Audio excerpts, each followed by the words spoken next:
ધોરણ 10 પ્રકરણ 1 વાસ્તવિક સંખ્યાઓ। વિદ્યાર્થી મિત્રો, અસમય સંખ્યા જે સંખ્યાને p/q સ્વરૂપમાં લખી ન શકાય તેને અસમય સંખ્યા કહે છે। p/q સ્વરૂપ અર્થાત અપૂર્ણાંક સ્વરૂપે લખી ન શકાય તેને અસમય સંખ્યા ગણવામાં આવે છે। અથવા જે સંખ્યાનું વર્ગમૂળ નીકળતું ન હોય તેને પણ અસમય સંખ્યા કહે છે। ઉદાહરણ તરીકે √2, √3, √5, √7 એ અવિભાજ્ય સંખ્યાઓ છે અને તેનું વર્ગમૂળ નીકળતું નથી, માટે તેને અસમય સંખ્યા ગણવામાં આવે છે। પાઈ, 0, 10, 100, 1000, 10,000 આ સંખ્યાઓ અનંત અનાવૃત છે, તેનો સમાવેશ પણ અસમય સંખ્યામાં કરવામાં આવે છે। આ વાત આપણે ધોરણ 9માં ભણી ચૂક્યા છીએ। હવે વિદ્યાર્થી મિત્રો, નવું કંઈક જોઈએ।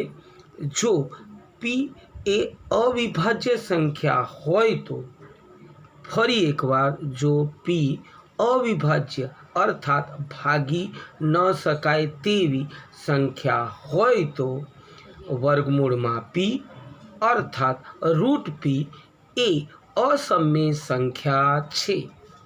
ઉદાહરણ તરીકે 2 અવિભાજ્ય સંખ્યા છે, 3 અવિભાજ્ય સંખ્યા છે, 5 અવિભાજ્ય સંખ્યા છે અને 7 પણ અવિભાજ્ય સંખ્યા છે, માટે તેને વર્ગમૂળમાં મૂકવામાં આવે તો √2, √3, √5 અને √7 બને છે, તેને અસમય સંખ્યા કહે છે। જો એ સમય સંખ્યા હોય તથા વર્ગમૂળમાં b એ શૂન્યતર અસમય સંખ્યા હોય તો સમય પ્લસ અસમયનો સરવાળો અસમય બને છે, માટે a પ્લસ √b બરાબર 2 + √3 અસમય સંખ્યા છે। સમય માઇનસ અસમય અર્થાત સમય અને અસમયની બાદબાકી અસમય છે। a √b બરાબર 2 - √3 અસમય સંખ્યા કહેવાય છે। સમય ગુણ્યા અસમયનો ગુણાકાર પણ અસમય થાય છે। a પ્લસ √b a 7 હોય અને √b √5 હોય તો 7 ગુણ્યા √5 એટલે 7 √5 એ અસમય સંખ્યા છે। સમય ભાગ્યા અસમયનો ભાગાકાર પણ અસમય બને છે, માટે a/√b બરાબર 1/√2। અહીં 1 સમય સંખ્યા છે અને √2 અસમય સંખ્યા છે, જે આપણે આગળ જોઈ ગયા। તો 1 અને √2નો ભાગાકાર કરતાં તે અસમય સંખ્યા બને છે। હવે પ્રમેય 1.3 ધારો કે p એ એક અવિભાજ્ય સંખ્યા છે। ફરી એકવાર, ધારો કે p એક અવિભાજ્ય સંખ્યા છે। ધન પૂર્ણાંક a માટે a² એ p વડે વિભાજ્ય હોય તો a પણ p વડે શું હોય? વિભાજ્ય હોય। અર્થાત ધન પૂર્ણાંક a નો વર્ગ કરવામાં આવે તો તે સંખ્યા p વડે વિભાજ્ય એટલે કે ભાગી શકાય છે, તો a² નું વર્ગમૂળ a થાય તેને પણ પી વડે ભાગતા તે પી વડે શું હોય છે? વિભાજ્ય બને છે. ઉદાહરણ તરીકે પી ઇઝ ઇક્વલ ટુ 2 અને એ ઇઝ ઇક્વલ ટુ 4 લેતા તો એ સ્ક્વેર અપોન પી બરાબર એ ની કિંમત 4 છે, આથી 4નો વર્ગ ભાગ્યા 2 ઇઝ ઇક્વલ ટુ 16/2 બરાબર 8. આમ એ સ્ક્વેર એ પી વડે વિભાજ્ય એટલે કે ભાગી શકાય છે. માટે એ સ્ક્વેરનું વર્ગમૂળ એ અને પી એ અપોન પી લેતા 4/2 બરાબર 2. આથી એ પણ પી વડે વિભાજ્ય બને છે. હવે વિદ્યાર્થી મિત્રો આપણે પ્રમેય 1.4 જોઈએ. સાબિત કરો કે √2 અસમ્ય છે. ચાલો √2 ને અસમ્ય સાબિત કરવા માટે આપણે એક ધારણા લઈએ. ધારો કે √2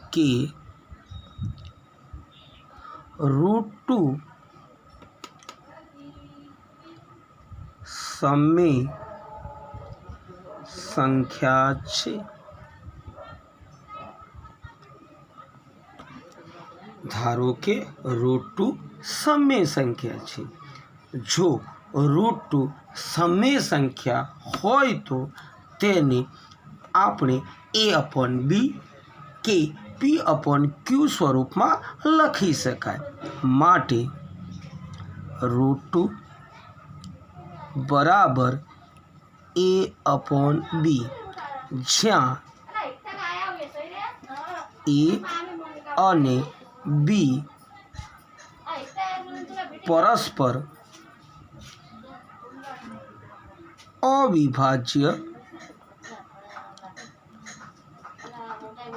અવિભાજ્ય પૂર્ણાંકો છે. એ અને બી અવિભાજ્ય પૂર્ણાંકો છે, અર્થાત એ અને બીનો ગુસા એટલે કે સામાન્ય અવયવ 1 થાય. હવે એને કરતા બનાવતા એ બરાબર √2b મળે. હવે બંને બાજુ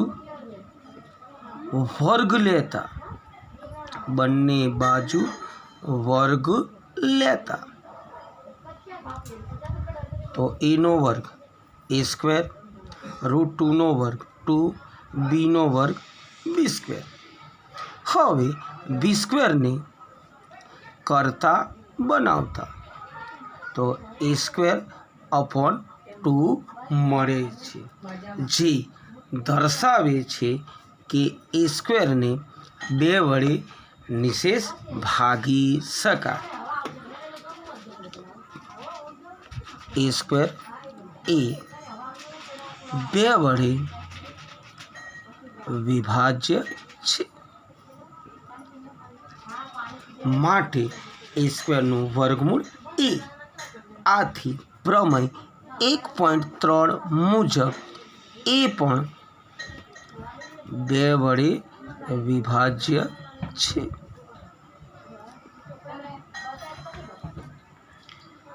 હવે એ બરાબર 2c લેતા વિદ્યાર્થી મિત્રો યાદ રાખો, વર્ગમૂળમાં 2 હોય તો એ બરાબર 2c લેવાનું, વર્ગમૂળમાં 3 હોય તો એ બરાબર 3c, 4 હોય તો 4c, 5 હોય તો 5c. આ રીતે આપણે લઈ શકીએ, જ્યાં c એ પૂર્ણાંક છે. બંને બાજુ વર્ગ લેતા એ સ્ક્વેર, 2નો વર્ગ 4, cનો વર્ગ c². પરંતુ આપણે આગળ જોઈ ગયા કે એ સ્ક્વેર બરાબર 2b². તો હવે A square upon 4c square અને એ સ્ક્વેર બરાબર 2b સ્ક્વેર. આથી તેની ડાબી બાજુ સમાન હોવાથી જમણી બાજુ પણ સમાન થાય છે. માટે 4c સ્ક્વેર બરાબર 2b સ્ક્વેર લખી શકાય. સી સ્ક્વેરને કરતા બનાવતા 2b સ્ક્વેર અપોન 4, 2 2 4, માટે સી સ્ક્વેર બરાબર બી સ્ક્વેર અપોન 2. હવે છે કે બી સ્ક્વેર એ 2 વડે વિભાજ્ય છે. માટે પ્રમેય 1.3 મુજબ બી એ 2 વડે વિભાજ્ય છે.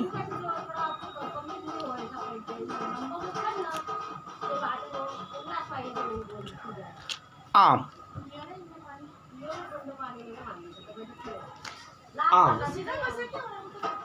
એ અને બીનો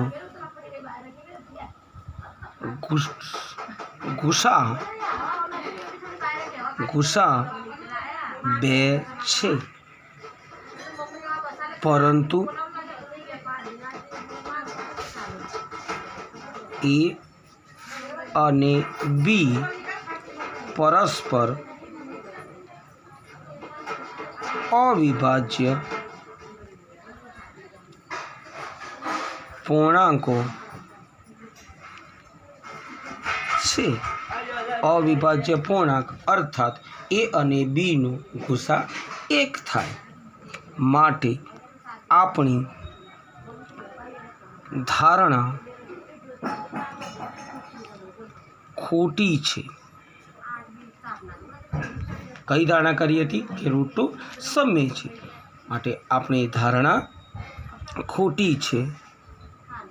આથી √2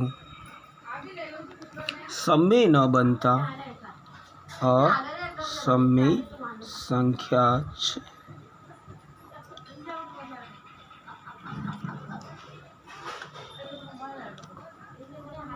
વિદ્યાર્થી મિત્રો, નવો એક સવાલ જોઈએ. √5 અસમય છે, સાબિત કરો.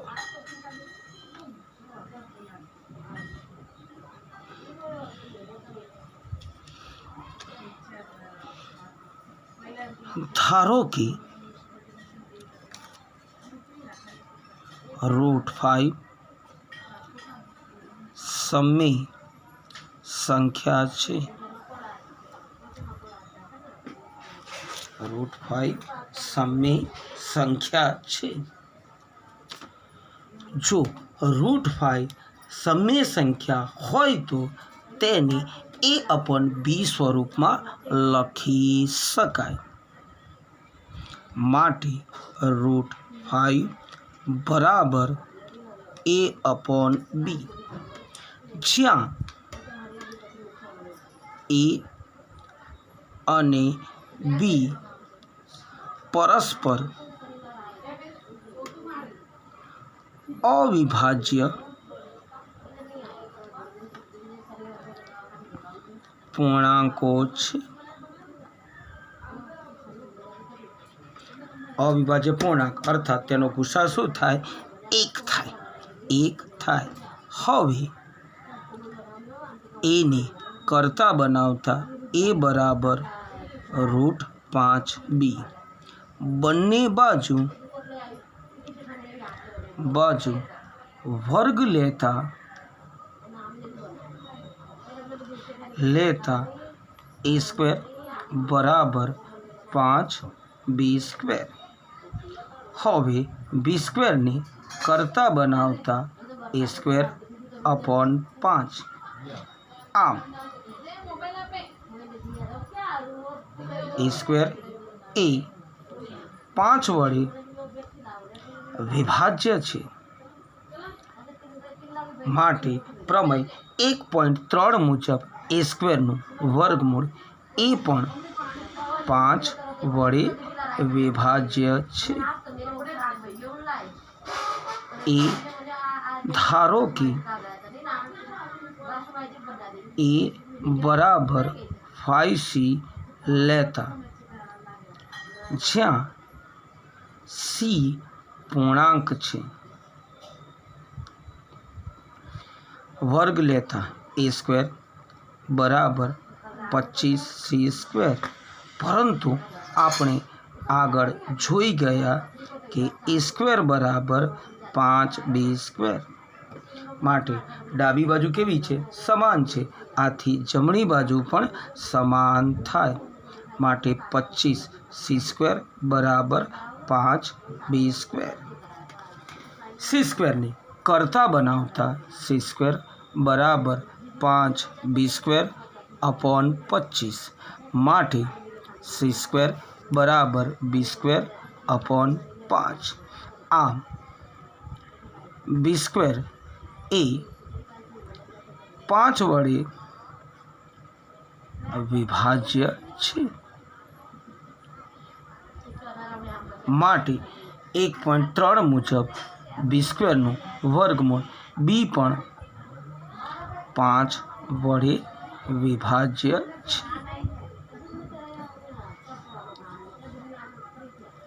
આમ a અને b નો ગુસા 5 મળે છે, પરંતુ a અને b પરસ્પર અવિભાજ્ય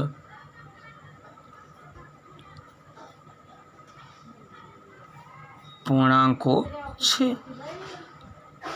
અવિભાજ્ય પૂર્ણાંકોનો ગુસા હંમેશા 1 મળે છે, માટે આપણી ધારણા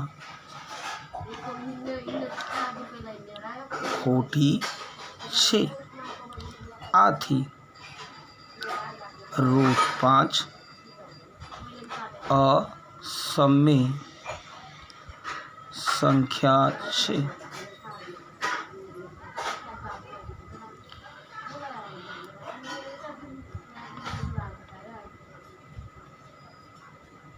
આ જ રીતે દાખલા હોમવર્કમાં નીચે મુજબના દાખલા કરી શકાય। √3, √7, √6 અને √11 અસમય છે તેમ સાબિત કરો। વિદ્યાર્થી મિત્રો, આજના વિડીયોમાં બસ આટલું જ। જય શ્રી સ્વામિનારાયણ।